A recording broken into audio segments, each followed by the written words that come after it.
Good day, ladies and gentlemen, and especially to our Honorable Madam Flor Goson and her SB counselors. Let me first introduce myself.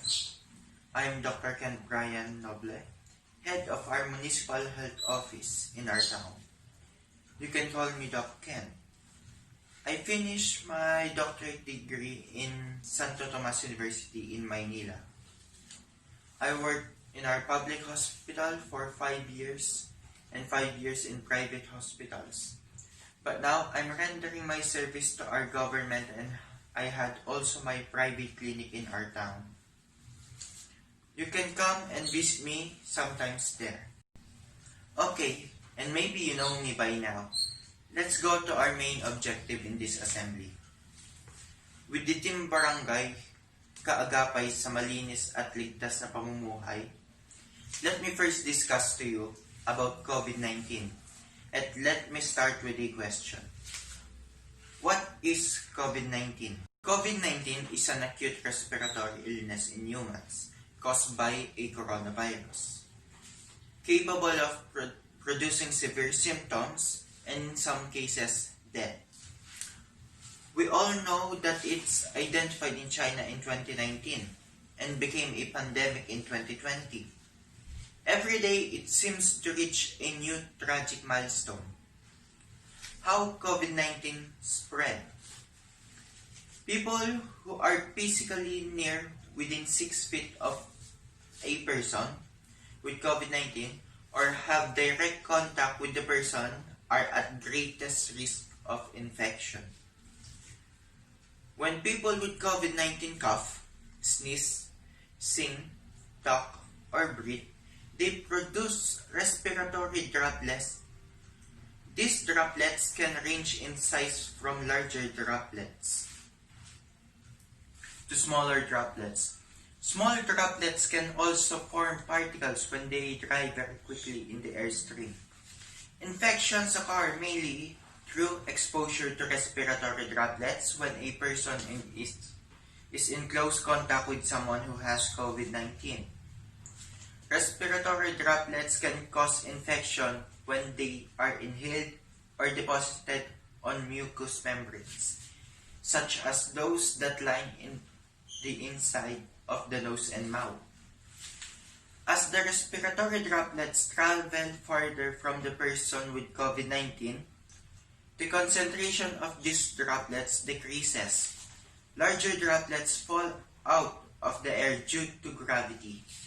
Smaller droplets and particles spread apart in the air. It can also be spread by exposure to virus in small droplets and particles that can linger in air for minutes to hours. This kind of spread is referred to as airborne transmission. The transmission occurred within the enclosed spaces that had inadequate ventilation. Respiratory droplets can also land on surface and objects. It is possible that a person could get COVID-19 by touching a surface or object that has the virus on it, and then touching their own mouth, nose, and eyes. Now you know how it is spread. The next question could be, what are the symptoms of COVID-19? People with COVID-19 has a wide range of symptoms reported, ranging from mild symptoms to severe illness. Symptoms may appear 2 to 14 days after exposure to the virus. People with these symptoms may have COVID-19. First, fever or chills, cough, shortness of breath or difficulty in breathing, fatigue, muscle or body ache, headache, loss of taste or smell, sore throat, congestion or runny nose, nausea or vomiting, and diarrhea. When to seek emergency medical attention? Look for emergency warning signs for COVID-19. If someone is showing any of these signs, seek emergency medical care immediately. Trouble breathing, persistent pain or pressure in the chest, new confusion, inability to wake or stay awake, bluish lips or face. Call your local emergency facility or LGU. Notify them that you are seeking care for someone who has or may have COVID-19. Let me present to you an update on the contagion here in the Philippines as of December 5, 2020. Here are the data I gathered. This data is from the Department of Health. We have 439,834 numbers of cases, 408,634 numbers of recoveries, 8,554 number of deaths, 22,646 number of active cases. Here is another data from our province, Pampanga. As you can see, we have 5,512 total confirmed cases. We have 4,636 recoveries, 275 deaths, and 601 active cases.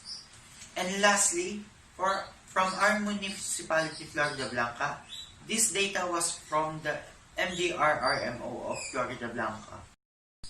In this table, you can see we have 127 confirmed cases, we have 112 recoveries, we have 7 deaths and 8 active cases. You can see from those data, COVID-19 doesn't stop from spreading. Perhaps there's a question into your mind, asking, how can we stop COVID-19 from spreading? Let me tell you frankly, we can stop COVID-19 until a vaccine will be discovered, but we can help to stop it from spreading. Let me teach you or educate each one of us on how we can prevent COVID-19 from spreading. Everyone should. Wash your hands often. Wash your hands. Wash your hands often with soap and water for at least 20 seconds, especially after you've been in a public place or after blowing your nose, coughing, or sneezing. It's especially important to wash before eating or preparing food, before touching your face, after using the restroom, after leaving a public place, after blowing your nose, coughing, or sneezing, after handling your mask, after caring for someone sick, after touching animals or pets. If soap and water are not readily available, use a hand sanitizer that contains at least 60% alcohol. Cover all surfaces of your hands and rub them together until they feel dry. Avoid close contact. Inside your home, avoid close contact with people who are sick. If possible, maintain 6 feet between the person who is sick and other household members. Outside your home, put 6 feet of distance between yourself and other people who do not live in your household. Remember that some people without symptoms may be able to spread virus. Keeping distance from others is important, especially for people who are at higher risk of getting very sick. Cover your mouth and nose with a mask when around others. Masks help prevent you from getting or spreading the virus. You could spread COVID-19 to others even if you do not feel sick. Everyone should wear a mask in public and when around with other people. Keep social distancing. Continue to keep about 6 feet between yourself and others. The mask is not a substitute for social distancing. Cover when coughing and sneezing.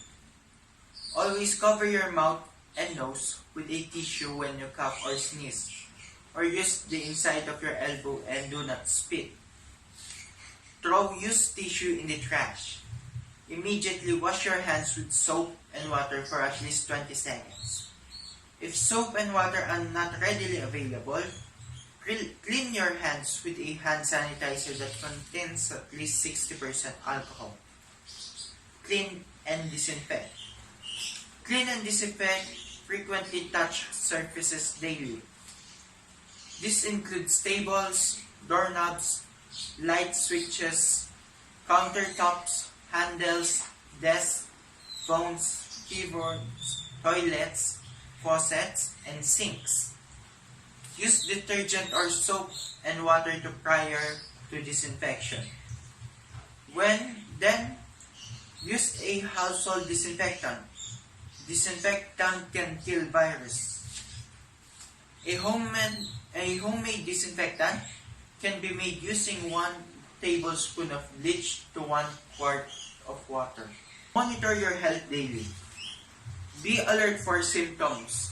Watch for fever, cough, shortness of breath, or other symptoms of COVID-19.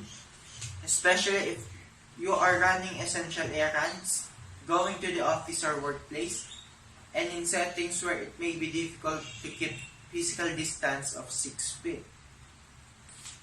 Take your temperature if symptoms develop. That's all for COVID-19. I hope each and every one of us has the knowledge on how we can help the government to control or stop the spread of COVID-19. Let us discuss another alarming disease in our country, but especially in our barangay here in San Jose. We all know these past 2 weeks, there were 15 persons who are infected by dengue. It's so alarming, isn't it? Let me discuss to you. What is dengue? Dengue viruses are spread to people through the bite of an infected mosquito.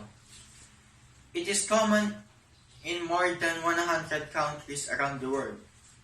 It is also often a leading cause of illness and even death in areas with risk. How it is spread? Dengue viruses are spread to people through the bites of infected mosquito. These mosquitoes typically lay eggs near standing water and containers that hold water like buckets, bowls, flower pots, and vases. These mosquitoes prefer to bite people and live both indoors and outdoors near people. These mosquitoes that spread dengue, chikungunya, and Zika bite during the day and night. Mosquitoes became infected when they bite a person infected with the virus. Infected mosquitoes can then spread the virus to other people through bite. What are the symptoms? Mild symptoms of dengue can be confused with other illness that causes fever, aches, and pains or a rash. The most common symptoms of dengue is fever with any of the following: nausea or vomiting, rash, aches, and pains. Symptoms of dengue typically last 2 to 7 days. Most people will recover about a week. About 1 in 4 people infected with dengue will get sick. For people who get sick with dengue, symptoms can be mild or severe, and severe dengue can be life-threatening within a few hours and often requires care at the hospital. How to prevent dengue? Prevent dengue by avoiding mosquito bites. A dengue vaccine is available for use in some parts of the world, but here in our country there is no vaccine available. Find an insect repellent right for you. Cleanliness in our home has a big factor to prevent dengue mosquitoes. Cover and clean water containers on a regular basis. Wear protective clothing like long sleeves and pants inside and outside of the house if possible. Invest in a mosquito net. Consider putting up screens on your windows and doors. Purchase insecticides that are effective against mosquitoes and is safe to use inside your home. Dispose waste properly. Drain and clean your roof gutters and avoid water buildup. Watch out for the signs of dengue so you can manage its symptoms while in the early stages. Prevention is always better than cure. Always consult a doctor before taking any form of medication, including vitamins and topical creams. Okay, I already finished discussing to all of you those two infectious diseases. What are they, their symptoms, how it is spread, and how we can prevent them. We all know every loss of life is a tragedy. It is also a motivation to double down and do everything we can, including our government, doctors, nurses, every frontliners to stop transmission and save lives. We must exercise discussions because in any situation it can be severe. But every day we are learning more about these viruses and the diseases it causes. Everyday patient's recovery is a learning from us. But we just don't stop there. We continue to discover and learn. We know that for many people, life changing dramatically.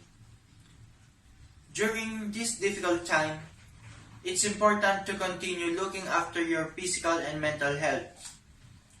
This will not only help each one of us, it will also help us fight against these viruses. Talking to people you know and trust can help. Do some exercises too. Listen to music, read books, or play games. Stay away from vices. Solidarity is the key to defeating these viruses, especially COVID-19. Solidarity between countries and also between age group, dengue and COVID-19 are taking so much from us.